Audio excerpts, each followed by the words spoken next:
भी इसके रिजल्ट्स आए हैं और जैसे ही रिजल्ट्स आए एक हल्का सा स्पाइक हमें देखने को मिला और 90 से 92 पे या, लेकिन वापस से गिरावट शुरू हो चुकी है। और मुझे लगता है कि यार देखो 2% की तेज़ी जो है वो बनी नहीं रहेगी, शायद थोड़ा बहुत करेक्शन पॉसिबल रहेगा यहाँ पर, रिजल्ट्स के बाद थोड़ी बहुत प्रॉफिट टेकिंग देखने को मिल सकती है। बात करेंगे वीडियो में जो रिजल्ट्स है उसके बारे में, लेकिन उससे पहले अगर आपने अभी तक चैनल को सब्सक्राइब नहीं किया है तो प्लीज़ अभी इसे सब्सक्राइब कर लीजिए, क्योंकि आगे भी बहुत सारे वीडियोस हैं जो आपको काफ़ी ज़्यादा हेल्प करेंगे। तो 90 रुपये का शेयर है IDBI बैंक का और एक महीने में देखो तो देखो 6% की तेज़ी है। 83 पे गया था, धीरे धीरे भाग रहा था, लेकिन उसके बाद देखो तो ग्राफ काफ़ी इंटरेस्टिंग रहा, एक झटके में बड़ी तेज़ी 86 से 91, वापस बड़ी गिरावट, अगले दिन फिर तेज़ी, अगले दिन फिर गिरावट, अगले दिन फिर तेज़ी, आज कल वापस गिरावट यहाँ पर देखने को मिल भी सकती है। और जहाँ तक एक साल की बात करें, डेफिनेटली इसने अच्छा पैसा बना कर दिया, 56% का ग्रोथ है। लेकिन जो लेवल यहाँ पर इंपॉर्टेंट रहने वाला है वो है 95 रुपीज़ का। 90 से 95 का जो लेवल है वो एक रेजिस्टेंस वाला लेवल है, इससे पहले भी वहाँ पर गया था और करेक्शन हमें देखने को मिला था। इस बार भी कुछ ऐसा ही हो रहा है और मुझे लगता है कि दोबारा से शायद करेक्शन पॉसिबल हो सकते हैं। जो रिजल्ट्स आए हैं उसके बारे में अगर हम बात करें तो रेवेन्यू वाइज मुझे नंबर अच्छे नहीं लगे, क्योंकि ग्रोथ नहीं है रेवेन्यू वाइज। अगर आप देखोगे तो तकरीबन 7,527 करोड़ की टोटल इनकम इनकी इस बार हुई है, जो कि इससे पहले के क्वार्टर में 7,955 करोड़ की थी। तो कम हुआ है रेवेन्यू, इनकम कह लो। इवन पिछले साल के मुकाबले भी कम है। जनरली पिछले साल के मुकाबले रेवेन्यू और इनकम एटलीस्ट हमने बढ़ती हुई देखी है कई सारे बैंक्स में, सरकारी बैंक की बात करें या फिर प्राइवेट बैंक की बात करें, सबकी इनकम हमने बढ़ती देखी है पिछले साल के मुकाबले। तो चलो पिछले क्वार्टर के मुकाबले शायद कुछ की ना बढ़ी हो, लेकिन पिछले साल के मुकाबले तो भैया हर किसी ने ग्रोथ करा है। लेकिन यहाँ पर अगर आप देखोगे तो इनकम वाइज IDBI बैंक ने पिछले साल के मुकाबले रेवेन्यू वाइज ग्रोथ तो नहीं किया है, जो कि मेरे हिसाब से नेगेटिव पॉइंट है यहाँ पर, कि रेवेन्यू वाइज भैया ग्रोथ नहीं हो रहा है इनका। तो ये यहाँ पर प्रॉब्लम ज़रूर है। हालांकि अगर बात करी जाए इनके प्रॉफिट्स को लेकर तो डेफिनेटली इनका जो प्रॉफिट है वो एटलीस्ट पिछले साल के मुकाबले भी ज़्यादा है, पिछले क्वार्टर के मुकाबले भी यहाँ पर ज़्यादा है। 1,734 करोड़ के आसपास का मुनाफा इन्होंने कमाया है, जो कि इससे पहले के क्वार्टर में 1,665 करोड़ का था और पिछले साल 1,230 करोड़ के आसपास का था।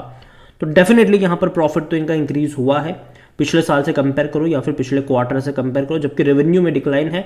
और देखो प्रॉफिट इंक्रीज होने की जो सबसे बड़ी वजह है यहाँ पर वो ये है कि देखो अगर आप यहाँ पर ऑपरेटिंग प्रॉफिट देखते हो तब वो कम है, ठीक है। अगर आप ऑपरेटिंग प्रॉफिट सिर्फ देखते हो, जैसे कि खर्चा निकाल दो यहाँ पर और इनकम निकाल दो, तो ऑपरेटिंग प्रॉफिट सिर्फ 2,102 करोड़ का है, जो कि पिछले साल 3,000 करोड़ से भी ज़्यादा का था।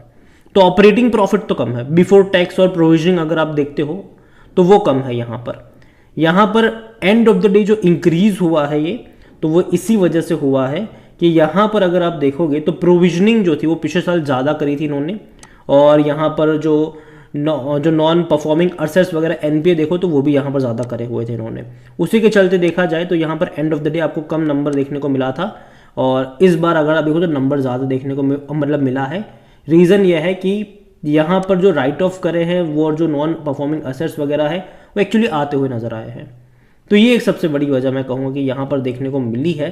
हालांकि अगर बात करी जाए इस कंपनी को लेकर, इस बैंक को लेकर, तो नंबर्स मेरे हिसाब से उतने ज़्यादा एक्साइटिंग तो नहीं है, ठीक है। तो ये जो 2% की तेज़ी वाला जो ग्राफ आया था, मुझे लगता है कि वो ज़्यादा देर तक सस्टेन नहीं होना चाहिए। कि नहीं, मेरा पर्सनल ओपिनियन है, मैं ये नहीं कर रहा हूँ कि ऐसा ही होगा, मार्केट कैसे रिएक्ट करेगा ये मैं भी नहीं जानता हूँ, ठीक है।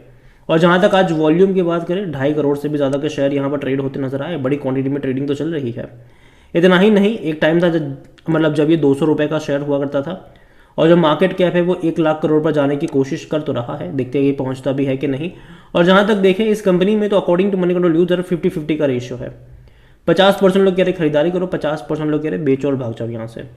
और देखो अभी भी इसका जो फ्यूचर है वो पूरी तरीके से डिपेंड करेगा इसके बिकवाली के ऊपर। और देखो हर बार खबर आती है कि बिड्स मंगवाई जा रही है, हम इवेल्युएट कर रहे हैं, हम ये कर रहे हैं, हम वो कर रहे हैं। लंबे समय से प्रोसेस चल रहा है, अभी तक कोई आया नहीं है यहाँ पर खरीदारी करने के लिए। और जहाँ तक बात करें इनके डिविडेंड के बारे में, तो 1.5 रुपये का पे करा इस साल, जो कि अच्छा डिविडेंड है, कोई ख़राब नहीं है। हालांकि अभी तक आया नहीं, मतलब अभी तक काफ़ी लोगों को मिला नहीं होगा, क्योंकि अभी 16 जुलाई इनकी एक्स डेट थी, अभी थोड़ा टाइम लगेगा, लेकिन बहुत जल्दी इनको डिविडेंड मिल जाएगा बहुत लोगों को। और देखो पिछले साल से पे करना स्टार्ट करा इसने, 1 रुपये था पिछले साल, इस साल 1.5 रुपये का डिविडेंड पे करा, जो कि अच्छा डिविडेंड है। और जहाँ तक बात करी जाए इसके पी रेशियो को लेकर, वैल्यूएशन को लेकर, तो 16.5 का पी रेशियो है। सेक्टर P 18 का है।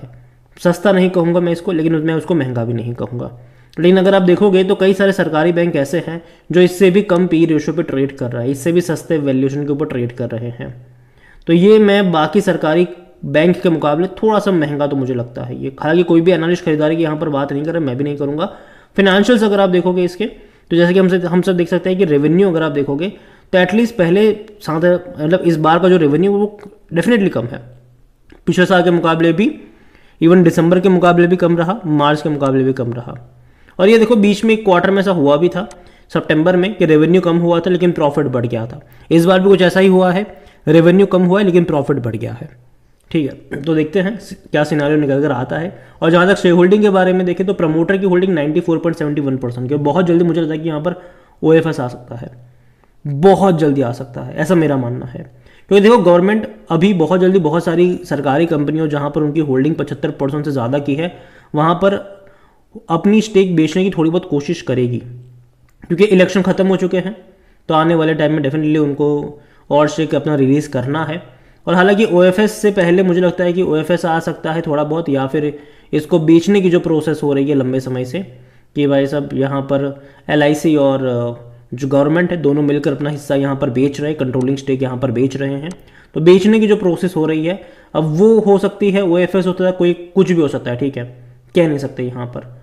लेकिन मेरे हिसाब से शायद OFS से पहले बेचने की प्रोसेस ही होगी, क्योंकि अगर OFS लेकर आते हैं तो कहीं ना कहीं एक नेगेटिव मैसेज जाता है कि भैया कोई बड़ा बीडर इनको मिला नहीं है, ये एक नेगेटिव मैसेज जाएगा। तो कहीं ना कहीं मुझे लगता है कि OFS से पहले जो है वो शायद गवर्नमेंट यहाँ पर अपना कोई मतलब अपनी जो मेजोरिटी स्टेक बेचकर किसी को लाने की कोशिश करेगा। वो बिक जाने के बाद शायद साल 2 साल बाद वो फिर वापस से OFS के जरिए अपना थोड़ा थोड़ा स्टेक बेचते चले जाएंगे, ऐसा होगा आने वाले टाइम में। लेकिन देखो यार, खरीदेगा कौन, ये एक सबसे बड़ा सवाल है, खरीदेगा कौन, क्योंकि बहुत बड़ी क्वांटिटी है यहाँ पर। और IDBI बैंक देखा जाए तो अभी भी जो भी खरीदेगा डेफिनेटली जो भी खरीदेगा यहाँ पर वो भी कोई बड़ा प्लेयर होना ज़रूरी है। अगर छोटे मोटे प्लेयर की तरफ से खरीदारी होती है तो वो भी कोई अच्छी बात नहीं होगी इनके लिए। यहाँ पर इंस्टीट्यूशंस बहुत कम क्वांटिटी में है, चाहे म्यूचुअल फंड हो, डोमेस्टिक हो या फिर FIs हो। रिटेल और अदर के मिलाकर 4.66% की होल्डिंग देखने को मिल रही है। ओवरऑल अगर मैं बात करने जाऊँ IDBI बैंक के बारे में, देखो पैसा तो इसने बनाकर दिया है।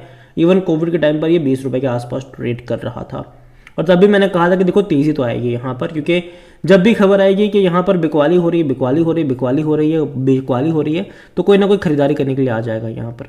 तो याद रखिएगा ये सब कुछ होने वाला है यहाँ पर। अभी भी मुझे लगता है कि जो नंबर्स आए वो उतने ज़्यादा एक्साइटिंग नहीं है। तो आज की तेज़ी जो आई थी एक झटके में, ये जो 90 से जो भागा था, ये 2 रुपये उछल गया था, पता नहीं क्यों उछला था ये। मेरे हिसाब से तेज़ी आनी तो नहीं चाहिए थी, और थोड़ा बहुत करेक्शन मैं एक्सपेक्ट करता हूँ इस कंपनी में आने वाले टाइम में। और जब करेक्शन आएगा, और अगेन मैं कहूँगा यहाँ पर कि यहाँ पर खरीदारी करना तभी समझदारी की बात है इस बैंक में पर्टिकुलरली, जब आपको पता हो कि यहाँ पर बिकवाली का प्रोसेस हो जाएगा और जो खरीदेगा वो कोई बड़ा प्लेयर होगा। जब तक आपको इसके बारे में पता नहीं है, मेरे हिसाब से यहाँ पर हाथ तो नहीं डालना चाहिए। अगेन ये मेरा पर्सनल ओपिनियन है, कोई भी इन्वेस्टमेंट एडवाइस नहीं है ये। वीडियो को यहीं पे एंड करता हूँ।